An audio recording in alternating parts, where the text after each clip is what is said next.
জনগণের একটা আকাঙ্ক্ষা তৈরি হয়েছে। এটা আমরা যখন রাজনৈতিক দলগুলো রাজপথে এই সরকারের বিরুদ্ধে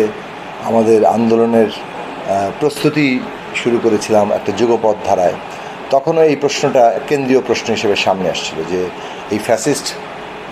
আওয়ামী লীগ কিংবা শেখ হাসিনার সরকার তারা যেভাবে পুরো রাষ্ট্রশক্তিটাকে একেবারে পকেটে ঢুকিয়ে ফেলেছিল, সমস্ত প্রতিষ্ঠানগুলো দলীয়করণ করেছে এবং এক ধরনের বিপর্যস্ত করে ফেলেছে। এগুলো আর ঠিক রাষ্ট্রীয় প্রতিষ্ঠানের বদলে একটা জাস্ট দলীয় একটা প্রতিষ্ঠানের রূপ লাভ করেছে, যার ফলে এই সরকারের পতনের সাথে সাথে এই প্রতিষ্ঠানগুলো সব অকার্যকর হয়ে পড়ার একটা অবস্থা তৈরি হয়েছে। আর এই রাষ্ট্রটা দিয়ে যে একটা চলবে না এবং একটা জনগোষ্ঠীকে যে ঐক্যবদ্ধ রাখার যে একটা কাজ রাষ্ট্রের, সেইটা যে এটা করতে অক্ষম, বরং পুরো রাষ্ট্রশক্তিকে এইভাবে জনগণের বিরুদ্ধে, আমাদের সন্তানদের বিরুদ্ধে